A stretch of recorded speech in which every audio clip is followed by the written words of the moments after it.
time to get to work. Yeah, I'm going to show you, this morning I'm going to show you very quickly, it's not going to take me that long either I don't think, on how to fix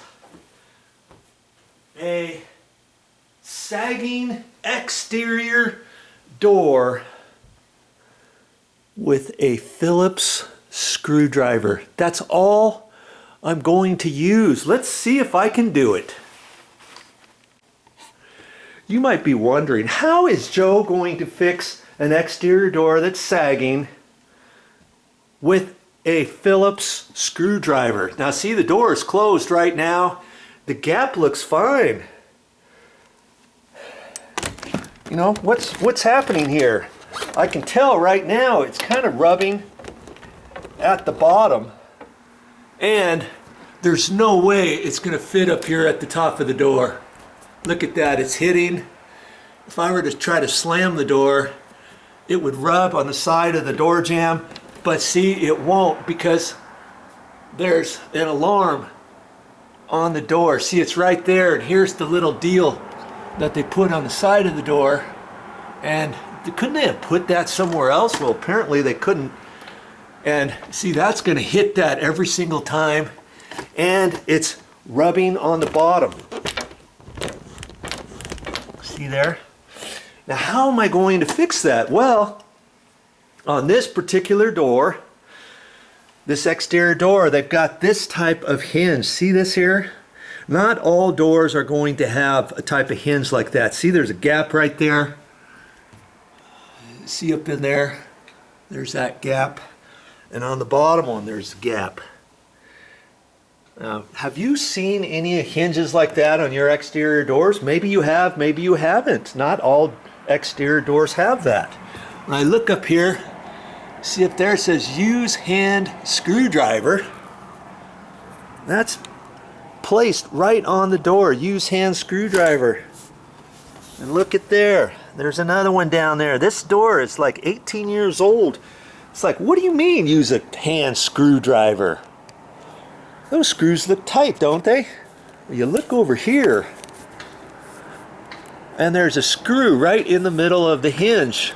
Not the top screws or the bottom screws. Those hold the door.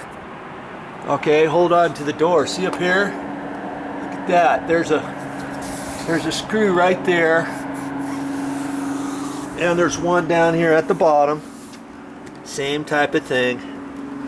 Okay. Now, what is the deal here? Okay, well, that screw, you can screw it in or unscrew it. Now, the theory has it, when you tighten up the screw, in there, there's the end of the screw is right up in there. I don't know if you can see it or not. It's in there. And if you push the screw in tighter, you're going to push this over that way. This gap is going to get bigger. And the very opposite, if you undo the screw, it's going to suck this tighter over to there. Okay? The same thing on each one of these. See how much bigger the gap is on this one? See? Okay, so let's think about this for a second. If I tighten the screw up and push the door over, that should raise it up off the ground a little bit. And if I look at this, it's kind of hard to see, but because it's hitting, there's going to be a big gap there. When I close that door, see how big the gap is next to the door? Right there. Okay. That means I can still slide the door over that way. And up at the top, I've pushed it over. Now, how did I push that? I'm gonna pan in. I'm gonna zoom in on this hinge. Now, see, the hinge is a little closer together right now, but I'm gonna open the door. Now, see how far away the hinge is? I'm just gonna kind of push on the door, lift up on the door and push on it and see if this sucks in. See there? Look at that. If I push up on this, and I'm pushing with my hand, it's like, how in the world, what is happening there? Well, that's what's happening. The only way I can close the door right now, I have to lift up on it and close it. And now I can get it closed. Okay? Now what is that? What does that tell us? That means that if I unscrew that screw on there, I should be able to pull it over as tight as it is right now and even a little bit further. Okay, I'm gonna open the door again, and I can see how the door just sagged. And see, I can't close it right now, and see how big the gap is? I have to make that gap smaller. So if I take that screw on the other side and I unscrew it, it's actually gonna pull this closer that way because there's some threads in there, and as I do that, it should suck the door over. And that's what I'm gonna want. I'm gonna wanna take that screwed hinge and push it over that way, and that's gonna lift that up a little bit. And if it doesn't go all the way, it's probably not gonna go all the way, by the way. It's gonna go over a little bit, and then if I take the top screw and push it over that way, you can see if this door is here, and if I push it over further, that's gonna raise up that left-hand side up just a little bit, right? And that's what we gotta do. That's kind of how I want it, how I want to see it when the door is closed, but with no effort for me to just close the door. And I can see I've got all kinds of room there to shove the door over to the left.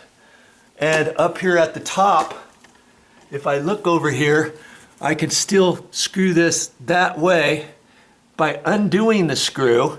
And see, I've got a gap right there. And so I can still push it over that way, even though, look at the top of this door. It's almost hitting the top of the door jamb header up there, okay? And so I'm gonna see what I can do with this Phillips screwdriver here in a minute. And hopefully, if all of these hinges are working properly, I should be able to do it. Now, on this middle one, usually you don't have to really adjust this middle one, but if I wanted to slide this over further, I could undo, or I could tighten up this screw, and that's gonna throw this out that way. So in theory, half of the door you can push over this way a little bit by undoing this screw a little bit, pushing that hinge over, and then pushing this hinge over more so at the bottom, and vice versa. If I needed to suck the door over this way further, I'd have to suck this hinge in. And it's kind of a happy medium. What the installer should have done was had this adjusted, this hinge adjusted in the middle, and have that screw set in the middle. So then after they adjust and install the door, if the door ever were to sag, you've got enough room to slide this back and forth either direction at the top and the bottom. Okay, that's the theory. Now let's see if I can do it.